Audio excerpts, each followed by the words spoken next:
حول ولا قوة إلا بالله العلي العظيم.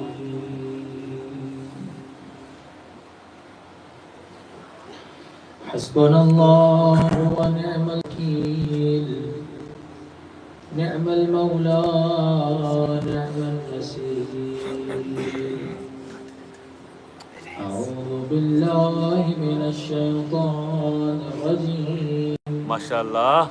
بسم الله الرحمن الرحيم.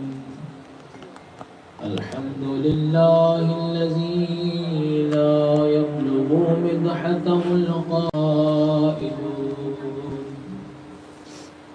ولا يحصي نعماءه العادون ما شاء اللہ. ولا يؤدي حقه المجتهدون الذي لا يدركه بعد الهمام ولا يناله غوص الفطان الذي ليس عن Only 4K, don't do 32K. Just do 4K video. ولا نعت موجود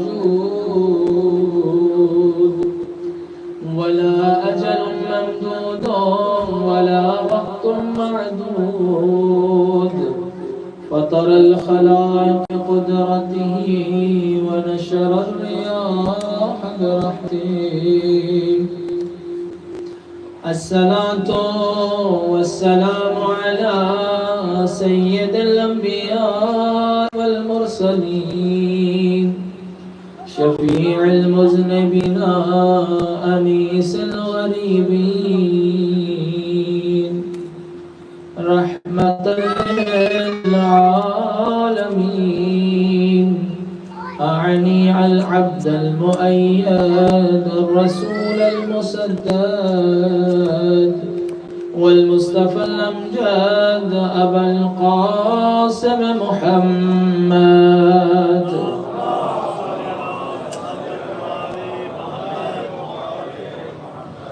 ثم الصلاة والسلام والتحية والإكرام على أولاده الطيبين الطاهرين لا سيما مظلوم كربلاء. السلام على الحسين وعلى علي بن الحسين وعلى أولاد الحسين وعلى أصحاب المدرسة ملك. السلام على بلند آواز سے مولا کو سلام بھیجیے. وعلى علي بن الحسين وعلى أولاد الحسين وعلى حسين وعلى أولاده الطيبين الطاهرين المعصومين واللعنة الدائمة على أعدائهم أجمعين. أما بعد فقد قال الله تبارك وتعالى في كتابه المجيد.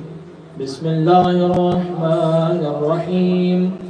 قل هل يستوي الذين يعلمون والذين لا يعلمون إنما يتذكر أولو الألباب. صلوات محمد وعلى اللهم صل على محمد وآل محمد وعجل فرجهم. دیگر صلوات. اللهم صل على محمد وآل محمد.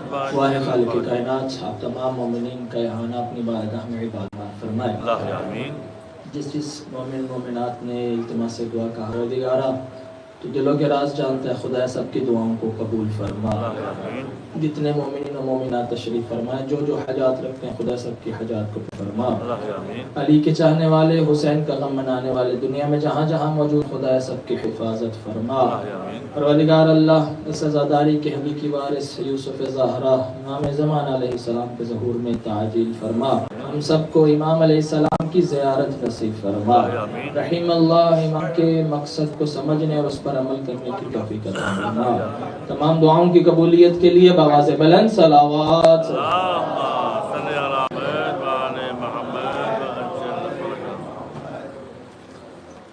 سامعین محترم، الحمدللہ خدا کی دی ہوئی توفیق سے آج عشرہ محرم الحرام کی 7ویں مجلس اس عنوان کے ساتھ کہ پروردگار عالم یہ اعلان کر رہا ہے کہ اس کی نظر میں کبھی بھی عالم اور جاہل برابر نہیں ہو سکتے. قرآن کی آیت نے پکار کر کہا کہ اے حبیب آپ کہہ دیجئے کہ کیا وہ لوگ جو جانتے ہیں اور وہ لوگ جو نہیں جانتے برابر ہو سکتے ہیں؟ اور نصیحت تو صرف عقل والے ہی قبول کرتے ہیں. یعنی خدا کی نظر میں اگر کسی کا مقام ہے، کسی کا مرتبہ ہے، تو صاحبان علم کہ جن کو پروردگار عالم نے عالم بنا کر بھیجا. اور میں نے کل عرض کیا تھا کہ پروردگار عالم کی بارگاہ میں ہر چیز کی خلقت کا آغاز اس کے علم سے ہوتا ہے. کوئی بھی چیز بننی ہو، انسانیت کی خلقت ہو یا زمین و آسمان کی خلقت ہو، یہ سب کچھ خدا کے علم سے شروع ہوتا ہے. اسی لیے اس نے کچھ ایسے صاحب، کچھ ایسے خاص بندے ہیں کہ جن کو علماء بنا کر بھیجا ہے، جن کا کام کیا ہے وہ دنیا میں آ کر لوگوں کو خدا کا علم پہنچائیں اور اس علم کے ذریعے سے لوگوں کو خدا تک پہنچائیں. یہ ان کی ذمہ داری ہے، ان علماء کی. یہی سبب ہے کہ جتنی عبادتیں ہیں، ہر عبادت کے لیے اللہ نے کوئی نہ کوئی وقت مقرر کیا ہے، کوئی نہ کوئی لمٹ مقرر کی ہے. جیسے سب سے افضل عبادت نماز، کہ جس کے بارے میں کہا گیا کہ اگر نماز قبول تو باقی اعمال قبول. یعنی معصوم کی کیا حدیث ہے؟ اگر نماز قبول ہوئی تو تمہارے باقی اعمال قبول ہوں گے، اگر نماز قبول نہ ہوئی تو تمہارا کوئی عمل قبول نہیں ہوگا. لیکن وہ نماز بھی جس کو تمام اعمال کی قبولیت کی شرط قرار دیا گیا، وہ نماز کے لیے بھی ایک وقت مقرر ہے. وہ نماز بھی ہم 24 گھنٹے نہیں پڑھتے ہیں، سارے دن کی 5 نمازیں ملا کر بھی کچھ منٹ بنتے ہیں. یعنی اللہ نے جس عبادت کو کہا صلاۃ معراج المؤمن، کہ نماز مومن کی معراج ہے، وہ نماز بھی سارا دن ملا کے 17 رکعت اگر آپ بڑے ہی خضوع و خشوع سے پڑھیں تو زیادہ سے زیادہ 30 منٹ یا 40 منٹس. 24 آورز میں آپ کو 40 منٹس نماز پڑھنے میں لگتے ہیں. یہ عبادت اتنی اہمیت کی حامل، لیکن اس کی بھی اللہ نے ایک حد مقرر کی ہے کہ دن میں فجر کو، ظہر کے ٹائم، عصر کے ٹائم، مغرب و عشاء کے ٹائم 24 گھنٹے آپ سے مطالبہ نہیں کیا گیا کہ آپ نماز پڑھتے رہیں. توجہ میری طرف رہے. نماز کے بعد روزہ آپ کو کہا گیا کہ آپ پورا سال آپ نے روزے رکھنے ہیں. روزے کی کیا لمٹ ہے؟ کہ آپ نے ماہ رمضان کے روزے تم پر واجب کر دیے گئے. یا ایھا الذین آمنوا کتب علیکم الصیام کما کتب علی الذین من قبلکم. اے ایمان والو، تم پر روزوں کو ہم نے واجب کیا جس طرح تم سے پہلے لوگوں پر واجب کیا. یعنی رمضان میں آپ کو روزے رکھنے ہیں، پورا سال واجب نہیں. روزے کے بعد مثال کے طور پر حج اللہ نے واجب کیا، لیکن کیا ہر بندے پر حج واجب ہے؟ ہر بندے پر حج واجب نہیں. جو صاحب مال ہو، جو استطاعت رکھتا ہو، جس کے پاس اتنا پیسہ ہو کہ وہ حج کے لیے جا سکتا ہو، اس پر حج واجب. یعنی حج بھی پورا سال نہیں، جب آپ کا دل کیا آپ نے کر لیا. آپ نے حج بھی ذی الحج کے مہینے میں جا کے اور مکہ میں جا کے کرنا ہے. یعنی آپ نیو پورٹ میں حج نہیں کر سکتے. اللہ نے اس کی بھی ایک لمٹ دی ہے کہ حج کرنا ہے تو ذی الحج کے مہینے میں اور مکہ میں جا کر, اس کے علاوہ حج نہیں ہو سکتا. زکوٰۃ کب دیتا ہے انسان؟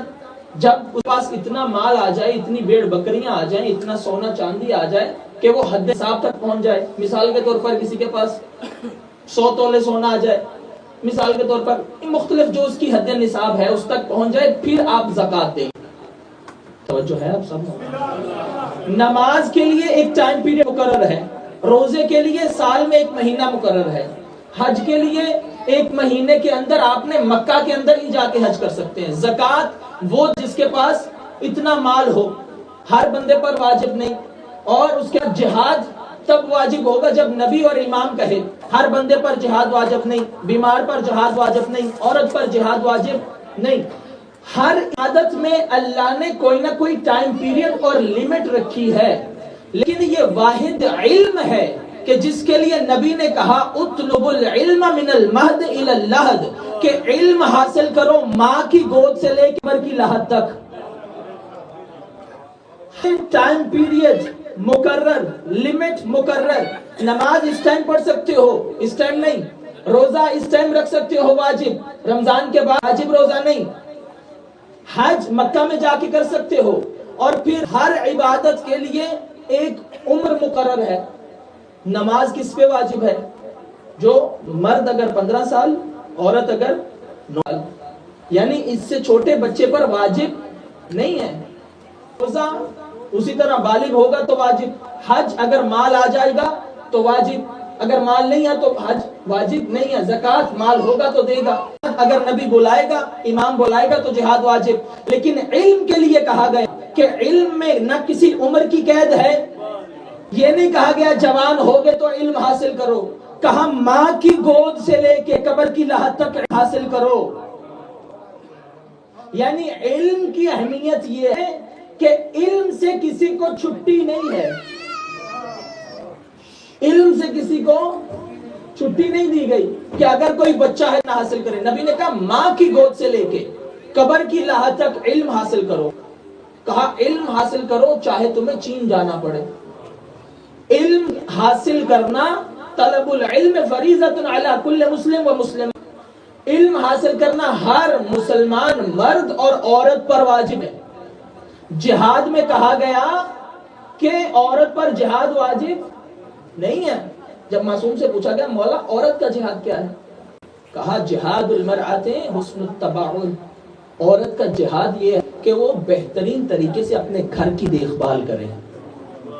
یعنی جو عورت گھر میں خدا کے حکم کو مانتے ہوئے اپنے گھر سنبھال رہی ہے, گویا ایسے ہی ہے جیسے نبی کے ہمراہ جہاد کر رہی ہو.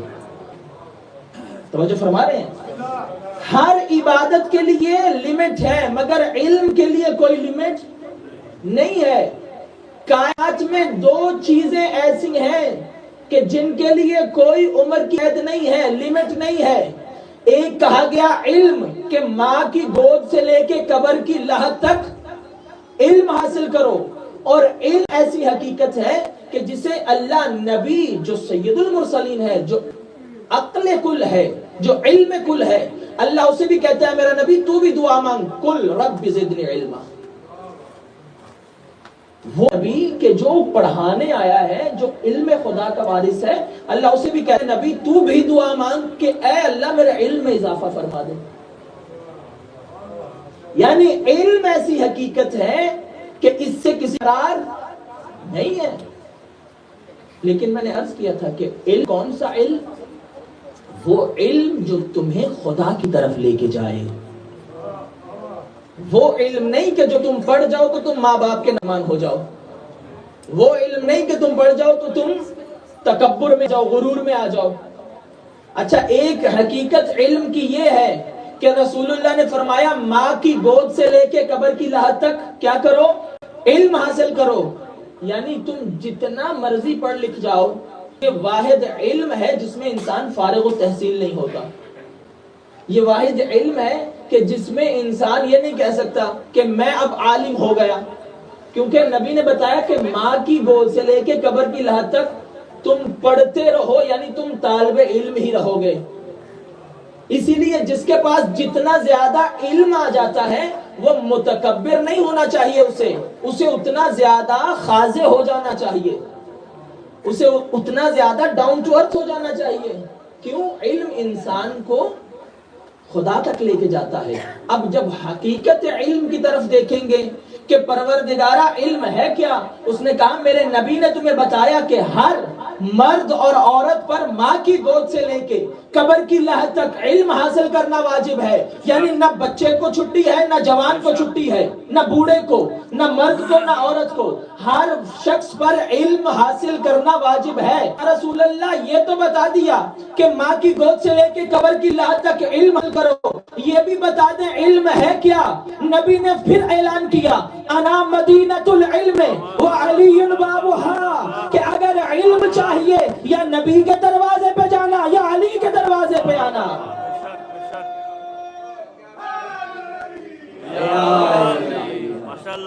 کہ اگر علم تمہیں چاہیے تو یا نبی کے پاس آنا یا علی کے پاس آنا. یہ تمہیں بتائیں گے علم کیا ہے، یہ تمہیں بتائیں گے کہ خدا کا علم کیسا علم ہے. یہی سبب ہے میں نے عرض کیا دو چیزوں میں قید نہیں رکھی گئی، دو چیزوں میں کوئی لمٹ نہیں ہے، نہ بنے کی، نہ جوانی کی، نہ مرد کی، نہ عورت کی. ایک علم ہے. اور جب معصوم سے پوچھا گیا تو امام باقر علیہ السلام نے ارشاد فرمایا، امام فرماتے بنی الاسلام علی خمسۃ اشیاء، فرمایا کہ اسلام 5 چیزوں پر قائم ہے. اسلام کی بنیاد 5 چیزیں ہیں. بیس آف ریلیجن آف 5 things. وہ کیا ہے؟ فرسٹ نماز. اسلام کی پہلی بنیاد کیا ہے؟ نماز. امام سے پوچھا گیا دوسری، کہا روزہ. تیسری حج. چوتھی زکات. مولا 5ویں چیز کیا ہے؟ فرمایا ولایتنا، ہماری ولایت. واہ واہ واہ. اسلام 5 چیزوں پر قائم ہے. کون سی 5 چیزیں؟ نماز، روزہ، حج، زکات، اور پھر فرمایا ولایتنا، ہماری ولایت. صحابی نے پوچھا مولا ان میں سے سب سے افضل کون سی چیز ہے؟ نماز، روزہ، حج، زکات. امام نے فرمایا سب سے افضل ہماری ولایت. کہا مولا وہ کیسے؟ امام نے فرمایا کہ نماز اس وقت واجب ہے جب بندہ 15 سال کا ہو جائے، اور اگر تم سفر پہ ہو تو نماز قصر ہو جائے گی، 4 رکعت کو 2 رکعت پڑھو گے. اور روزہ تب واجب ہے جب تم اپنے وطن میں ہو.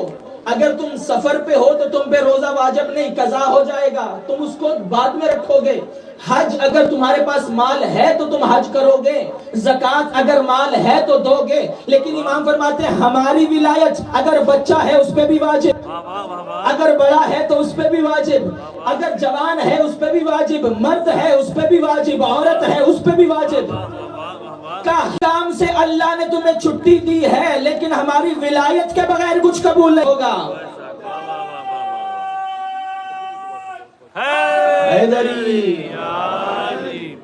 یعنی ان کی ولایت کے بغیر کوئی عمل قبول نہیں ہے اگر ان کی ولایت کا اقرار نہیں ہے.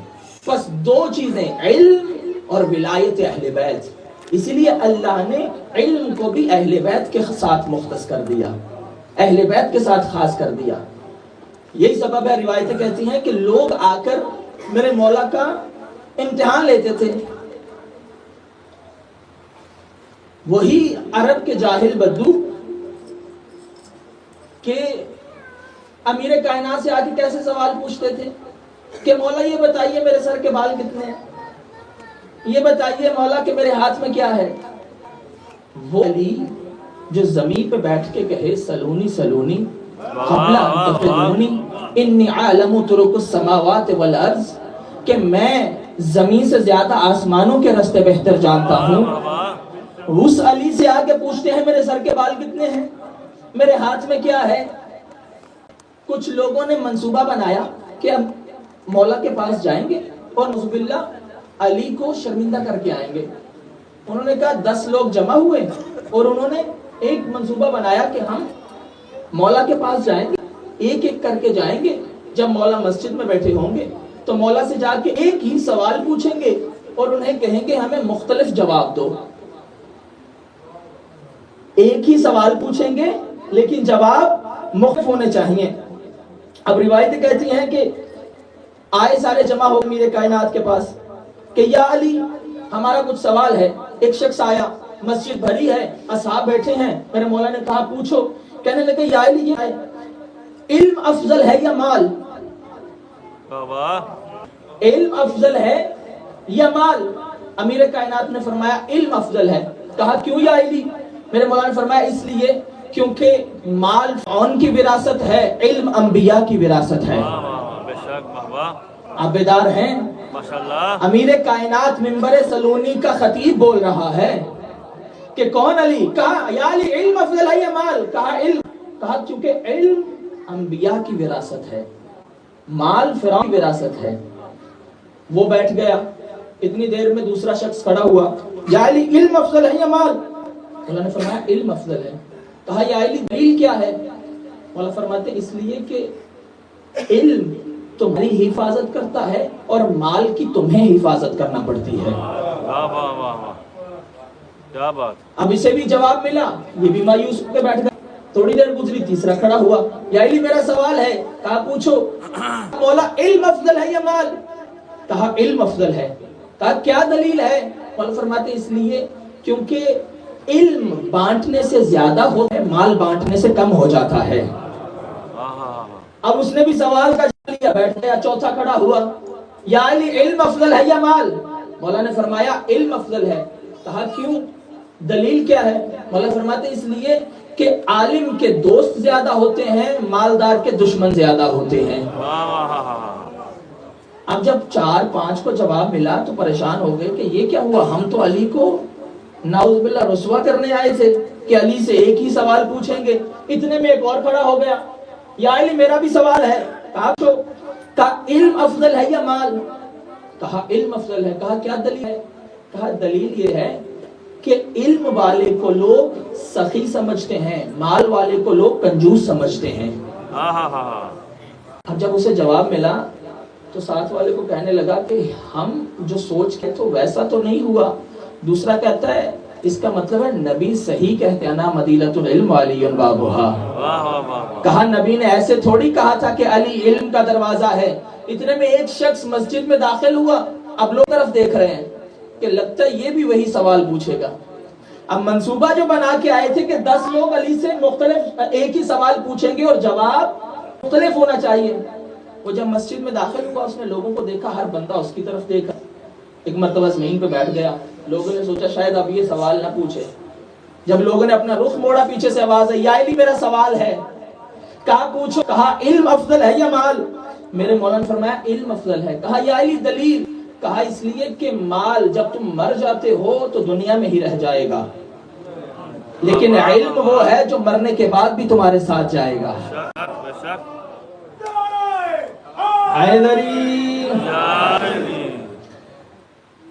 اتنے میں 8ویں شخص نے پوچھا, یا علی علم افضل ہے یا مال؟ لوگ پریشان ہیں, یہ آج ہو کیا رہا ہے؟ مسجد نبوی میں رکھ کے جملے ہیں کہ لوگ ایک دوسرے کو دیکھ رہے ہیں کہ یہ ہو کیا رہا ہے. ایک ہی سوال. اس نے کہا علم افضل یا مال؟ مولانا نے فرمایا علم افضل ہے. کہا یا علی دلیل کیا ہے؟ کہا اس لیے کہ مال چوری ہو سکتا ہے, علم چوری نہیں ہو سکتا. اتنے میں ایک اور شخص آیا, یا علی علم افضل ہے یا مال؟ کہا علم افضل ہے. دلیل کیا ہے؟ کہا جس کے پاس مال ہوتا ہے اس میں تکبر آ جاتا ہے, جس کے پاس علم ہوتا ہے وہ اتنا ہی خاضع ہو جاتا ہے, وہ اتنا ہی آپ کو جھکا کے رکھتا ہے. اب جب سب کو جواب مل گئے یہ مایوس ہو گئے. اب انہوں نے سوچا علی کو تو رسوا کر نہیں سکے, ہماری بےزتی ہو گئی. 10 کے 10 اٹھے اور مسجد سے باہر جانے لگے. جو ہی دروازے سے نکل رہے تھے میرے مولا نے پیچھے سے آواز دے کے فرمایا, اے جانے والوں سنو, تم تو 10 ہو. فرمایا اگر قیامت تک پوری کائنات آ کے علی سے ایک ہی سوال کرتی رہے, علی سب کو جواب دے گا. نعرہ حیدری. کہا تم تو 10 ہو, اگر پوری کائنات بھی علی سے آگے سوال کرے تو علی سب کے جواب دے گا, کیونکہ یہ بڑے سلونی کا خطیب ہے, یہ اللہ کے علم کا وارث ہے, خدا کے علم کو دکھانے کے لیے آیا ہے.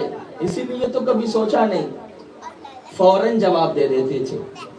کچھ لوگ مل کر, یہودی مل کر, ان کو پتا چلا کہ مدینے میں نبی اس دنیا سے چلے گئے اور نبی نے کوئی جانشین نہیں چھوڑا, جاؤ جا کے دیکھتے ہیں کہ مدینے میں نبی کا جانشین کون ہے. توجہ ہے. ماشاءاللہ. اب جب وہ یہودی مدینے میں پہنچے کہ نبی کے جانشین ہیں کون ہے, وہاں پر آ کر انہوں نے پوچھا کہ بھائی ہر نبی جب اس دنیا سے جاتا ہے اپنا وصی چھوڑ کے جاتا ہے, اپنا کوئی جانشین چھوڑ کے جاتا ہے, کیا آپ کا نبی کوئی جانشین چھوڑ کے نہیں گیا؟ روایتیں کہتی ہیں لوگوں نے اسے پکڑ کر وہاں لے گئے جہاں لوگوں نے اپنا خلیفہ بنایا تھا. وہاں جب گئے انہوں نے دیکھا کہ ایک بزرگ بوڑھا شخص ہے کہ جس کو لوگ کہہ رہے ہیں کہ یہ مسلمانوں کا خلیفہ ہے. کہا کیا آپ کو نبی نے خلیفہ بنایا؟ وہ کہنے لگے نہیں, ہمیں نبی نے تو نہیں بنایا, ہمیں تو لوگوں نے مقرر کیا ہے. کہا اچھا اگر آپ نبی کے خلیفہ ہیں, ہمارے کچھ سوال ہیں, اگر آپ ان سوالوں کے جواب دے دیں گے تو ہم آپ کو نبی کا خلیفہ مان لیں گے اور آپ کے ہاتھ پہ کلمہ بھی پڑھ لیں گے, لیکن اگر جواب نہ دے پائے تو ہم اپنے مذہب پر باقی رہیں گے. انہوں نے کہا پوچھو. سوال کیا کہ اچھا یہ بتائیں کہ وہ کون سا مرد اور عورت ہے کہ جو بغیر ماں باپ کے اس دنیا میں آئے. پھر انہوں نے دوسرا سوال کیا کہ یہ بتاؤ کہ ایسا کون سا ڈرانے والا تھا کہ جو نہ انسان ہے, نہ جن ہے, نہ فرشتہ ہے, لیکن اس نے اپنی قوم کو ڈرایا, انذار کیا.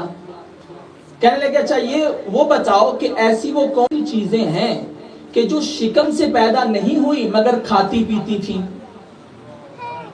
کہنے لگے ایسی جگہ بتاؤ کہ جس پر جب سے اللہ نے زمین بنائی ہے اس جگہ پر فقط ایک بار سورج چمکا, اس کے بعد سورج نہیں چمکا. کہنے اگلا سوال یہ بتاؤ کہ وہ کون سی قبر تھی جو اپنے اندر والے کو لے کر چلتی پھرتی رہی. اب جب سب پوچھا یہودیوں نے تو کون جواب دے؟ انہوں نے کہا میں تو اس کے نہیں جانتا. کہا دیکھا ہم نہیں کہتے تھے کہ نبی یہ برحق نبی نہیں تھا, اس لیے تو اس کے جانشین کو کچھ آتا نہیں. روایت کہتی ہے یہ جملے سے یہودی کہہ رہے تھے کہ اتنے میں وہاں سلمان بیٹھے تھے. جناب سلمان نے جب یہ سنا ان کو کہا کہ اے فلاں شخص تو نبی کے جانشین کی تلاش میں ہے, تجھے تیرے سوالوں کے جواب چاہیے, آ تجھے میں اس کے پاس لے کے جاؤں جو تیرے ہر سوال کا جواب دے گا. روایت کہتی ہے کہ یہ حضرت سلیمان ان یہودیوں کو لے کر وہاں آئے امیر کائنات کی خدمت میں. کہا مولا یہ کچھ سوال لے کر آئے ہیں. کہا کیا لے کر آئے؟ کہا یہ سوال پوچھنا چاہتے ہیں کہ اگر تو نبی کے برحق جانشین ہیں تو ہمارے سوالوں کے جواب دیں, ہم آپ کے ہاتھ پہ کلمہ پڑھیں گے. مولا نے کہا اچھا پوچھو سوال. کہا کہ وہ کون سے دو لوگ تھے کہ جو بغیر ماں باپ کے آئے؟ امام نے فرمایا وہ آدم و حوا, کہ جس کا نہ ماں تھا نہ باپ تھا.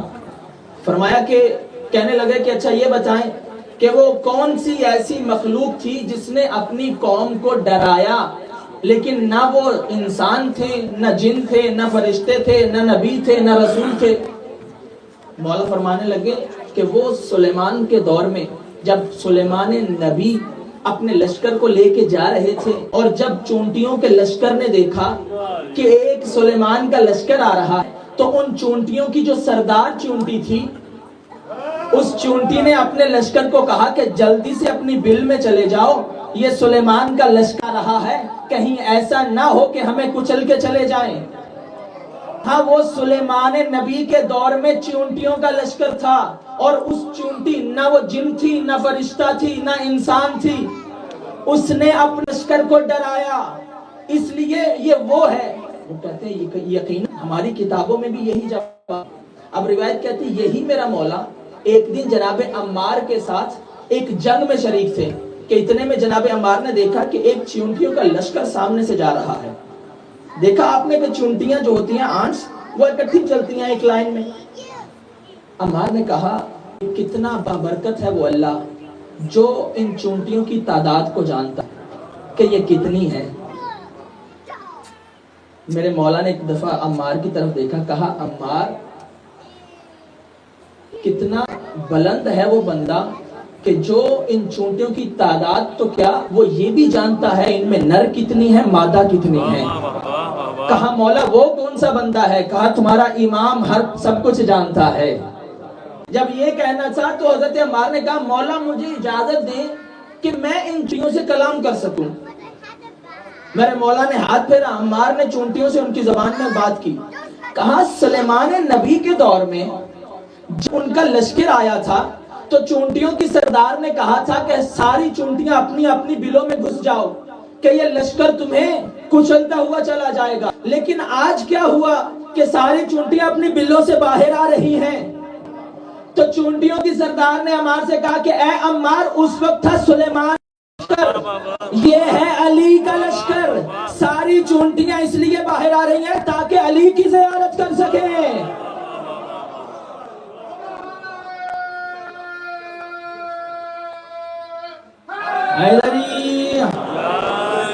اب یہ میرے مولا ان کو سوالوں کا جواب دے رہے ہیں. کہنے لگے مولا اچھا یہ بتائیں کہ وہ کون سی قبر ہے کہ جو اپنے اندر والے مردے کو لے کے چلتی پھرتی تھی.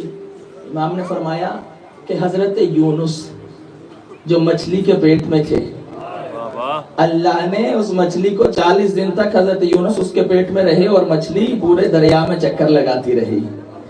کہا اچھا یہ بتائیں وہ کون سی زمین ہے کہ جس پر جب سے کائنات بنی ایک مرتبہ فقط سورج وہاں چمکا، ایک مرتبہ سورج کی روشنی وہاں پڑی، اس کے بعد نہیں پڑی اور نہ قیامت تک پڑے گی. امام نے فرمایا کہ وہ حضرت موسیٰ علیہ السلام نے جب دریا میں رستے بنائے تھے. کہا وہ پہلی مرتبہ ان رستوں میں سے جب دریا نے رستہ دیا تو وہاں پر سورج چمکا. جب موسیٰ گیا دریا بند ہو گیا. کہا وہ ایک ہی مرتبہ اس جگہ پہ سورج چمکا. لیکن روایتوں کے جملے ہیں کہ جب حضرت موسیٰ وہاں پہنچے تو حضرت موسیٰ نے کیا دیکھا کہ آگے دریا، پیچھے فرعون کا لشکر. خدا کی طرف دیکھا، خدایا آگے بھی موت پیچھے بھی موت. اور وہ جو ہماری پنجابی کی مثال ہے کہ موسیٰ ڈریا موتوں تے موت اگے کھڑی، یعنی فرعون سے بچنے کے لیے بھاگ رہے تھے اپنے قوم کو لے کر اور آگے دریا آ گیا. کہا خدایا کیا کروں؟ اب روایت کے جملے ہیں کہ وہاں پروردگار عالم نے موسیٰ پر وحی نازل کی کہ اے موسیٰ اپنے دل میں ایک مرتبہ پھر سے خدا کی توحید کی تجدید کر اور میرے نبی کی رسالت کا اقرار کر، اور ایک مرتبہ پھر اپنے دل میں میرے ولی علی کی ولایت کا اقرار کر، اور دریا میں اپنے عصا کو مار، راستہ خود بن جائے گا.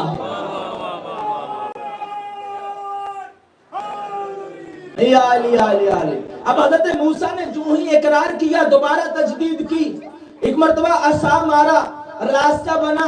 موسیٰ کی قوم بڑی نخرے والی قوم، کہنے لگے کہ بھائی یہ تو ایک راستہ ہے، ہم 12 قبیلے ہیں، ہم ایک سے تو نہیں گزریں گے. موسیٰ ہمارے لیے الگ الگ راستے بنا. خدا کا نظام دیکھیں کہ جب خدا نے اپنی حجت کو اور اس کے چاہنے والوں کو بچانا ہو تو اللہ دریا میں بھی دیواریں بنا دیتا ہے. یعنی پانی کی دیواریں کھڑی ہو رہی ہیں، راستہ بن رہا ہے. موسیٰ نے کہا پروردگار اب کیا کروں؟ میری قوم جانے کے لیے آمادہ نہیں، راستہ ایک ہے، قبیلے 12 ہے. آواز پروردگار آئی تجھے میں نے حل بتا دیا ہے، علی علی کر کے عصا مارتا جا، راستے خود بنتے جائیں گے.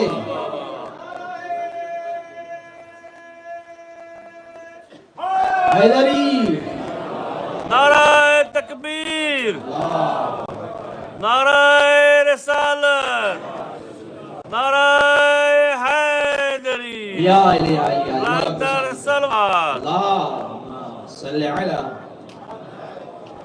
تو جو فرما رہے ہیں ماشاءاللہ. اب یہ راستے بنے، حضرت موسیٰ کی قوم گزر گئی. حضرت موسیٰ کی قوم کے پیچھے جو سارے لوگ تھے کیا وہ محیط تھے؟ کیا وہ سارے کے سارے نیک تھے؟ بڑے ایسے لوگ بھی تھے جو کہہ رہے تھے کہ موسیٰ نے ہمیں کہاں پھنسوا دیا، پیچھے فرعون ہے، آگے دریا ہے، موسیٰ اب ہمیں مروا دے گا. لیکن اللہ نے کیا اہتمام کیا؟ جب تک موسیٰ کا آخری بندہ دریا سے نکل نہیں گیا، فرعون کا آخری بندہ داخل نہیں ہو گیا، تب تک دریا بند نہیں ہوا. جب موسیٰ کا آخری بندہ نکلا ادھر سے فرعون کا داخل ہوا، دریا بند ہوا، فرعون کے سارے غرق ہو گئے، موسیٰ کے سارے بچ گئے۔ بھائی اب سمجھ میں آیا کہ اللہ کی حجت تھی ایک، قبیلے 12، لیکن ایک حجت نے 12 کو بچا لیا۔ بھائی جب ایک خدا کی حجت 12 قبیلوں کو بچا سکتی ہے تو کیا 12 امام ایک قبیلے کو نہیں بچا سکتے؟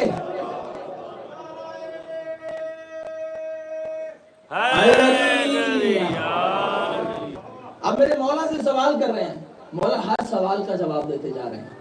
جب سارے سوالوں کا جواب مل گیا تو خود ہی علی کے ہاتھ پر ایمان لے کے آئے، یعنی مان گئے کہ خدا کا برحق جانشین خلیفہ کون ہے؟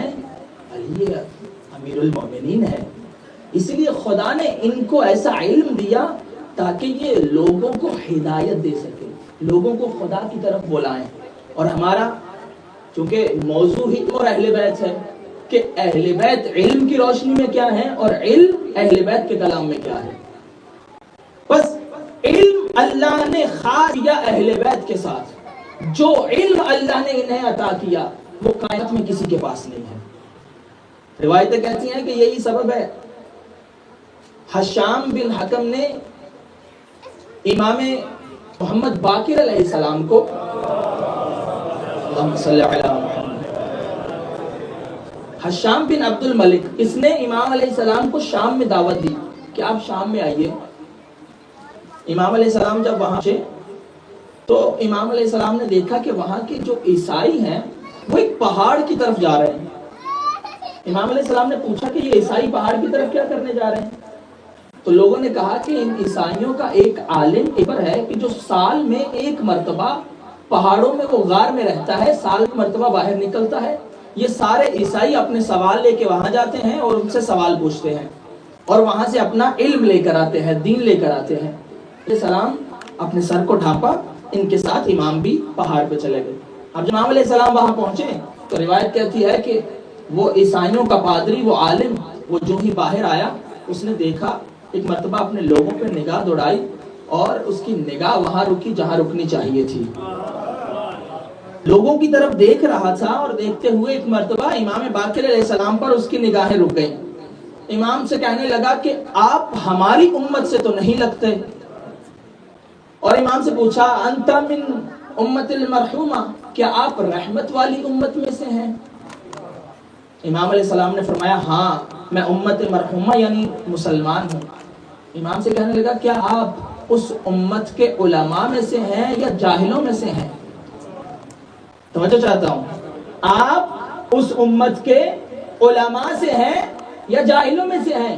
امام علیہ السلام کا جواب سبحان اللہ، کلام الامام امام الکلام ہوتا ہے۔ امام نے فرمایا کہ میں اس امت کے جاہلوں میں سے نہیں ہوں، یہ نہیں کہا کہ میں اس امت کے علماء سے ہوں، کیونکہ اگر امام کہتے کہ میں اس امت کے علماء میں سے ہوں تو ہو سکتا تھا وہ سمجھتا کہ ان کے پلے کا کوئی اور ہو سکتا ہے، ہو سکتا ہے وہ سمجھتا کہ امام اگر کہتے میں علماء میں سے ہوں تو لازمی نہیں ہے کہ عالم سب کچھ جانتا ہو، کچھ جانتا ہے کچھ نہیں جانتا۔ امام نے فرمایا میں اس امت کے بھلا میں سے یعنی جاہل نہیں ہوں، یعنی امام بتا رہے کوئی علم ایسا نہیں ہے جس سے میں جاہل ہوں، کوئی علم ایسا نہیں ہے جسے مجھے نہ آتا ہو، جو مجھے نہ آتا ہو۔ امام سے کہتا ہے اچھا یہ بتائیں کہ آپ سوال کریں گے یا میں کروں؟ امام نے فرمایا تو سوال کر۔ کہنے لگا کہ آپ جو کہتے ہیں کہ جنت میں انسان جتنا مرضی کھاتا پیتا رہے وہاں نجاست نہیں ہوگی، وہاں انسان کو واش روم کی ضرورت نہیں ہوگی، اس کی دنیا میں کوئی مثال ہے کہ انسان جنت میں جو مرضی کھاتا پیتا رہے لیکن نجاست کی وہاں انسان کو محتاج نہیں ہوگا؟ کیا دنیا میں اس کی کوئی مثال ہے؟ نے فرمایا ہاں ہے۔ کہنے لگا کیا مثال ہے؟ امام فرماتے ہیں تو نہیں دیکھتا کہ ماں کے شکم میں بچہ کھاتا بھی ہے پیتا بھی ہے مگر اسے ضرورت محسوس نہیں ہوتی؟ کہتا ہے اچھا یہ بتائیں کہ آپ کا جو قرآن کہتا ہے کہ جنت میں انسان جتنا مرضی کھاتا رہے مگر جنت کی نعمتوں میں کمی نہیں ہوگی، اس کی کوئی مثال دنیا میں ہے؟ امام نے فرمایا ہاں ہے۔ کہنے لگا کیا مثال ہے؟ امام فرماتے ہیں کہ تم نہیں دیکھتے کہ ایک آگ اور چراغ سے جتنے مرضی چراغ جلاتے جاؤ اس آگ میں کمی نہیں آتی. فرمایا اس آگ میں کمی نہیں آتی. اب یہ امام سے سوال پوچھ رہا ہے اور امام اسے مسلسل جواب دے رہے. اچھا کہتا ہے آخری سوال میں خدا کی قسم اٹھا کے کہتا ہوں کہ آپ اس کا جواب نہیں دے سکتے. اگر دے دیا تو میں آپ کے ہاتھ میں کلمہ پڑھ لوں گا. امام نے کہا پہلی بات تو یہ ہے کہ تو نے جھوٹ خدا کی قسم اٹھائی ہے. جو تیرا سوال ہے تو پوچھ. کہنے لگا اچھا یہ بتائیں وہ کون سے دو لوگ ہیں, دو بھائی ہیں کہ جو ایک ہی دن دنیا میں آئے اور ایک ہی دن فوت ہوئے, لیکن ایک بھائی دوسرے بھائی سے 100 سال بڑا تھا, 100 سال بڑا تھا. کا ایک ہی دن پیدا ہوئے, ایک ہی دن فوت ہوئے, لیکن ایک کی عمر 50 سال تھی, ایک کی عمر 150 سال تھی. امام علیہ السلام کہنے لگے یہ دونوں بھائی حضرت عزیر اور اس کا بھائی تھے. کہا کہ آپ نے نہیں پڑھا کہ حضرت عزیر جب ایک وادی سے گزر رہے تھے, ان کی عمر تھی اس وقت 25 سال. کتنے سال؟ 25 سال. کہا ایک وادی سے رہے تھے, دیکھا ایک وادی غرق ہوئی ہے. حضرت عزیر نے دیکھا کہ پروردگار یہ وادی غرق ہو چکی ہے, تو کیسے مرنے کے بعد لوگوں کو زندہ کرتا ہے. جب حضرت عزیر نے یہ جملہ کہا, حضرت عزیر جس گھوڑے پر سوار, جس گدھے پر سوار تھے اور ساتھ کچھ کھانا تھا, وہیں پر گرے اور موت آ گئی. وہیں پر گرے اور موت آ گئی. اور اللہ نے جب ان کو اٹھا تو ان سے پوچھا, قرآن کہتا ہے اللہ نے ان سے پوچھا کہ اے عزیر یہ بتا کہ تو کتنا سویا. کہنے لگے میں یا ایک دن سویا ہوں یا 2 دن. لیکن قرآن کہتا ہے اے عزیر تو 100 سال تک سوتا رہا ہے. کہا اپنے قرآن کی آیت ہے, اپنے گدھے کی طرف دیکھ, اس کی ہڈیاں بھی گل سڑ چکی ہیں, لیکن اس کھانے کی طرف دیکھ جو تیرے پاس تھا وہ ایسے ہے جیسے اسے کسی نے چھوا ہی نہیں ہے. کہا 100 سال کے بعد وہ زندہ ہوئے. 100 سال کے بعد وہ جب اپنے گھر واپس آیا تو اس کا بھائی کتنے سال کا ہو چکا تھا؟ 125 سال. اور حضرت اس کا بھائی 125 سال اور یہ وہی 25 سال کا تھا. کہا یہ اس نے پھر اگر اپنے بھائی کے ساتھ 25 سال زندگی گزاری. جب یہ 150 سال, اس کا 150 سال کا ہو گیا, یہ 50 سال کا ہو گیا, دونوں ایک ہی دن اس دنیا سے چلے گئے. امام علیہ السلام نے جو ہی جواب دیا, کہنے لگا یہ بتاؤ کیا نام ہے. امام نے فرمایا انا محمد بن علی بن حسین بن علی. کہنے لگا کہ یہ بتاؤ کہ تم اس علی کی نسل سے ہو جس کا انجیل میں ایلیا نام ہے. کہا ہاں میں اسی کی نسل میں ہوں. کہا کہیں تم اس نبی کے نواسے تو نہیں جب انجیل میں محمد اور احمد کہا گیا. کہا ہاں اسی کی نسل سے ہوں. آگے بڑھ کے فوراً قدموں میں گرا. کہا اے مولا مجھے بھی کلمہ پڑھا دیجئے. جس عیسائی کے پاس لوگ اپنے سوال لے کے گئے تھے تاکہ وہ عیسائیت سکھائے, وہ اہل بیت سے علم سیکھ رہا ہے. یعنی اس طرح سے اہل بیت نے خدا کو تعارف کروایا, خدا کو پہچانوایا لوگوں کو. علم اہل بیت ہے کہ انسان کو خدا تک پہنچا دیتا ہے. لوگ ہمیں کہتے ہیں کہ عجیب ہیں, جب دیکھو علی علی کرتے رہتے ہیں, حسین حسین کرتے رہتے ہیں, یہ نعوذ باللہ اہل بیت کو اللہ سے ملا دیتے ہیں. ہم نے کہا اپنے جملے کو درست کرو, ہم اہل بیت کو اللہ سے نہیں ملاتے, بلکہ یہ اہل بیت نے ہمیں اللہ سے ملوا دیا ہے. یہ اہل بیت دنیا میں آئے ہی ان کو خدا تک پہنچانے کے لیے تھے. اس لیے انہوں نے اپنے علم سے, اپنی زندگی سے, اپنے مال سے, اپنی جان سے لوگوں کو خدا تعارف کروایا. جہاں علم کی ضرورت تھی وہاں علم بانٹا, جہاں جان کی ضرورت تھی وہاں انہوں نے اپنی شہادت دے کر لوگوں کو خدا کی پہچان کروائی. اور یہی سبب ہے کہ حسین علم بھی بانٹتا رہا, اور جب وقت آیا تو حسین نے خدا کی توحید کے لیے اپنا سب کچھ لٹا دیا. حسین نے خدا کی خاطر اپنا سچ دے دیا. یعنی حسین کا کچھ بچتا ہے نہ بچے, نہیں بچتا نہ بچے, مگر خدا کی توحید پہ حرف نہیں آنا چاہیے. اور کتنی محبت ہے حسین کو خدا سے کہ اپنا سب لٹا کر بھی حسین کا سر سجدے میں ہے. اور خدا کی تسبیح حسین کی زبان پر جاری ہے، سبوح قدوس رب الملائکۃ والروح. یعنی لاشوں کے درمیان کھڑے ہو کر جو کہے تسلیما لامرہ، اے خدایا حسین تیری رضا میں راضی ہے، جیسے تو راضی ہے ویسے حسین راضی ہے. یہ معرفت حسین کربلا در حقیقت توحید کی معراج ہے. یعنی اگر کسی کو توحید سمجھنی ہے کہ خدا کیا ہے، وہ کربلا کی طرف دیکھے کہ اپنا سب کچھ لوٹا کر مطمئن ہو کر سجدے میں سر رکھ کے خدا کی تسبیح کر رہا ہے اسے. اور بتایا کہ اپنا سب کچھ لوٹا دو مگر خدا کا سجدہ نہ چھوڑنا، خدا کا ذکر نہ چھوڑنا. اور اسی لیے حسین جب سارے مارے گئے حسین کے، کوئی نہ بچا حسین کا، لاشوں کے درمیان کھڑا ہے حسین. فنظر یمینا و شمالا، ایک مرتبہ میرے مولا نے دائیں دیکھا بائیں دیکھا، جب کوئی نظر نہیں آیا، روایتیں کہتی ہیں میرے مولا ایک صدا دی، حل من ناصر ینصرنا. میرے مولا نے جب دیکھا حسین کوئی نہیں رہ گیا، میرے مولا نے غربت کا استغاثہ بلند کیا، کہا کوئی ہے جو حسین کی مدد کرے.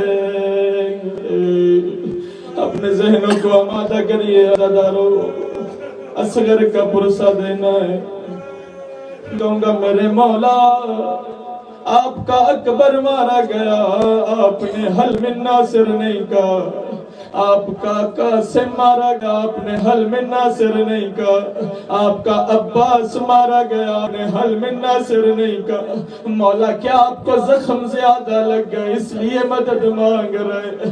مولا کیا پیاس کی شدت زیادہ ہے اس لیے مدد مانگ رہے؟ حسین نے اگلے جملے میں فرمایا او میں اپنے لیے مدد نہیں مانگ رہا، حل من ذابن یذب حرم رسول اللہ. او کوئی ہے جو آقا آزادیوں کے پردوں کی حفاظت کرنے والا. اجرکم اللہ. آزاداروں میرے مولا نے جب یہ حل من ذابن کی صدا بلند کی کہ ہے کوئی جو رسول زادیوں کے پردوں کی حفاظت کرے، روایتیں کہتی ہیں اس سے رونے کی آوازیں بلند ہوئی. اجرکم اللہ. مولا خیموں کی طرف بڑھے، کہا اے بی بی او حسین کی زندگی میں کیوں گریہ کر رہی ہو؟ کہا مولا جب سے آپ نے ناصر کی صدا بلند کی ہے، ارے اصغر نے جھولے سے خود کو گرا دیا. اے میرے مولا اصغر تب سے تڑپ رہا ہے. کہا اے بہن زینب اصغر کو میرے قریب لے آئیے.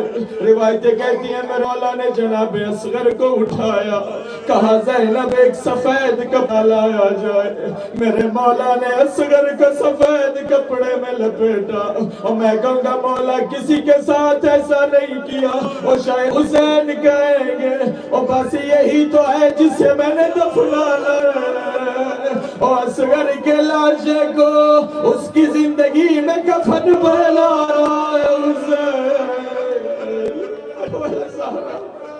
آزاداروں روایتیں کہتی ہیں میرے مولا نے جملہ سننا کر گریہ کرنے آئے ہو.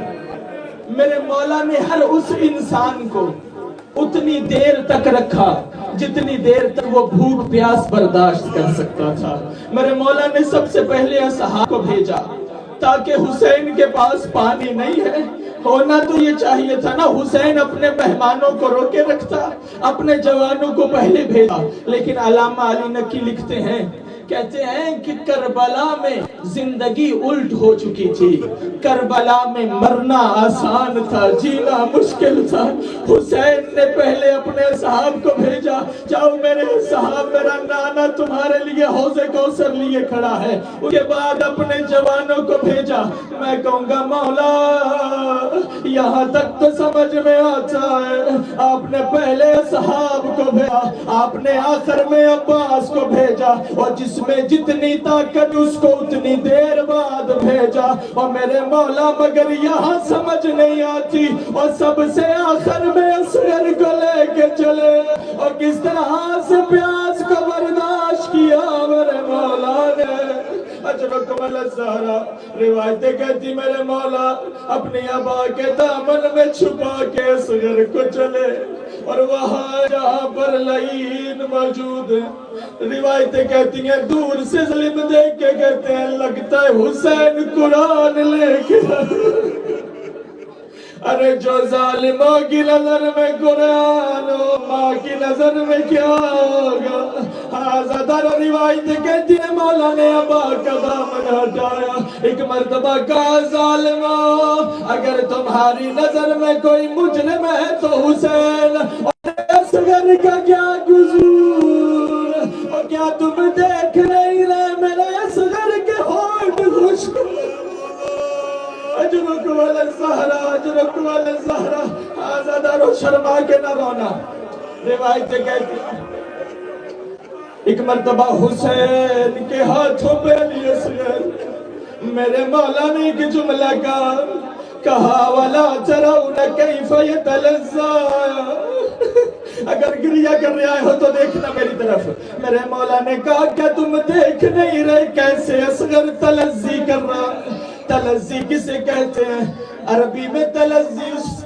حالت کو کہتے ہیں جب پانی سے مچھلی کو نکالا جائے مچھلی کی 3 حالتیں ہوتی ہیں جب پانی سے نکال کے مچھلی کو رکھو مچھلی اچھلتی ہے اور جب اس میں اچھلنے کی طاقت نہ رہے مچھلی کبھی دائیں سر مارتی ہے کبھی بائیں سر مارتی ہے اور جب ہلنے کی بھی طاقت نہ رہے تو مچھلی کبھی اپنے منہ کو کھولتی ہے کبھی بند کرتی ہے اس حالت کو کہتے ہیں تلزی اور مولا کہتے کہ تم دیکھ نہیں رہے اور اصغر میں تڑپنے کی بھی طاقت نہیں رہ گئی اجرکم اللہ میرے مولا حاضرو روایتیں کہتی ہیں حسین کے ہاتھوں پہ جب فوج اشقیاء نے یہ منظر دیکھا روایتیں کہتی منہ پھیر کے رونے لگے ارے ظالم بھی کہتے تھے ایک بچہ کتنا پانی پی سکتا ارے چھوٹے بچے والے بیٹھے ہو اگر ایک بچے کو پیاس بجھانا ہو تو اگر اس کو گلاس میں ہاتھ ڈال کے اس کے منہ میں ڈال دیا جائے تو وہ سراب ہو جائے روایتیں کہتی ہے دشمن کی فوج جب گریہ کرنے لگی ایک مرتبہ عمر سعد لعین آگے بڑھا کہا اے حرملا ارے کلام الحسین اے حرملا جلدی حسین کے کلام کو قطع کر دے اے جلدی کر اے حرملا بچے کو شہید کر یہ حرملا لعین وہ ہے کہ جب اس کو کربلا کے بعد مختار پکڑ کے لے کے گیا مخت نے کہا بتا حرملا تو نے کیا ظلم کیا کہنے لگا مجھے مارنا ہے تو مار دے مگر مجھ سے نہ پوچھنا میں نے کیا ظلم کیا مختار کہتا ہے پہلے بتا تو نے کربلا میں کیا ظلم کیا کہتا ہے کربلا میں 3 تیر ایسے مارے اور جس سے حسین کا بڑا نقصان ہوا کہا پتا کون سے تیر کہا پہلا تیر عباس کے مشکیزے میں مرا اجرکم الزہرا کہا دوسرا تیر کب چلایا کہا ایک تیر میں نے حسین کے سینے میں مارا اجرکم اللہ کہا تیسرا تیر کس کو مارا کہا تیسرا تیر اور جب حسین کے ہاتھوں پہ اصغر تھا اور میں نے وہ تیر اٹھایا جو جنگوں میں کھوڑ مارا جاتا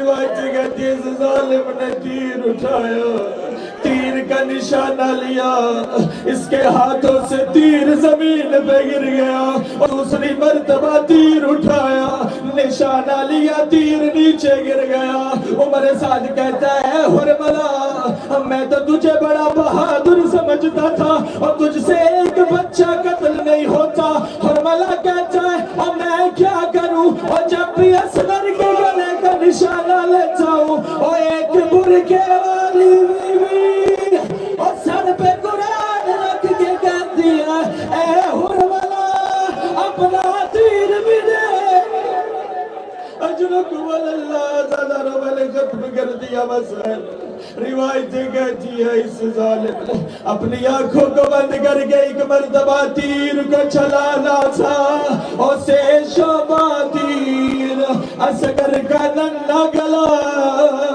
روایتیں کہتی ہیں اس تیر شعبہ والے تیر کا کیا اثر ہوا، ارے اصغر گردن سے لے کے اور کانا تک حسین کا لال حضرت والزہرا۔ آپ تو آج تک یہ سنتے آئے ہو نا عزادارو کہ میرے مولا نے اکبر کے سینے سے برچھی نکالی، اور کوئی حسین سے بھی پوچھے، روایتیں کہتی ہیں وہ حسین اور جس نے اکبر کے سینے سے برچھی نکالی تھی، اسی حسین نے ایک مرتبہ اصغر کے گلے سے تیر حسین کے ہاتھوں پہ تڑپ گیا اصغر۔ اجرک و زہرا روایتیں کہتی حسین نے خون کو لیا، زمین کی طرف پھینکنا چاہا مگر زمین نے قبول کیا، حسین نے اپنی داڑھی کو خضاب کیا۔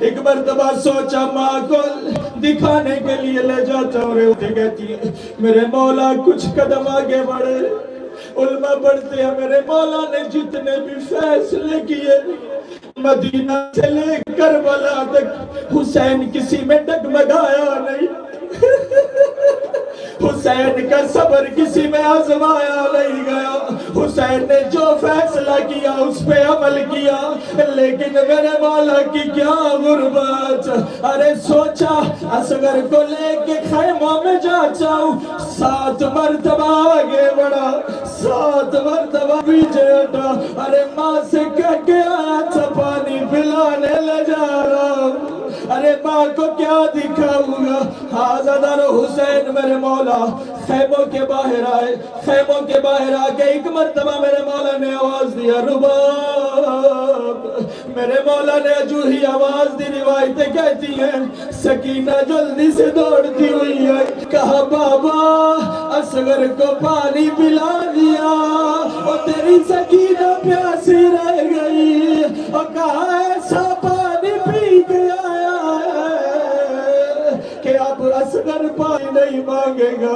روایتیں کہتی میرے مولا نے جناب رباب کو بلایا، ایک مرتبہ پردہ ہٹایا، کیا دیکھا ایک گلے سے لے کر کان تک زبان، روایتیں کہتی میری بی بی نے کہا ہے اصغر کیا تیرے جیسے بچے بھی لہر کیے جا رہے، عزادارو مصیبت کا جملہ سننا، روایت کہتی جتنا چھوٹا ہے اتنی مصیبت سے ارے ہر شہید 2 مرتبہ شہید ہوا، لیکن یہ جتنا چھوٹا شہادت اتنی سخت ہے، یہ 3 مرتبہ شہید ہوا، ایک مرتبہ تیر کے ساتھ، روایتیں کہتی میرے مولا نے ذوالفقار سے خیموں کے پیچھے ایک قبر بنانا شروع کی، روایتوں کے جملے ہیں ذوالفقار نے کہا مولا اس لیے نہیں آئی تھی، ارے حسین نے کہا ہے رباب میرے نانے کی سنت ہے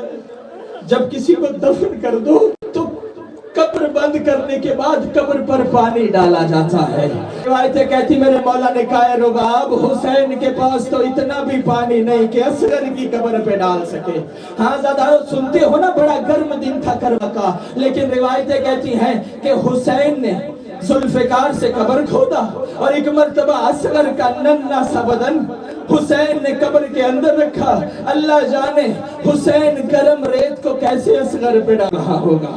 اجرکم اللہ چھوٹے بچوں والے بیٹھے ہو، ذرا حسین کا درد محسوس کرنا، حسین پہ کیا گزری ہوگی جب چہرہ اصغر پہ گرم خاک ڈال رہا ہوگا۔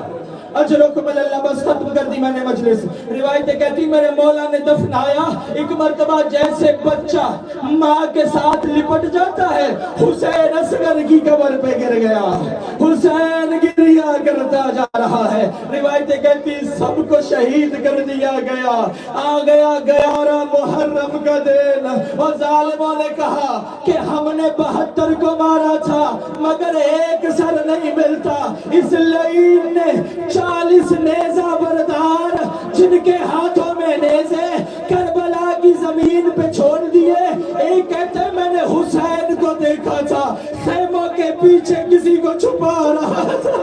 اب یہ ظالم ایک مرتبہ نیزے لے کے چلے, رباب مقتل کے خیموں کے دروازے پہ کھڑی دیکھ رہی ہے.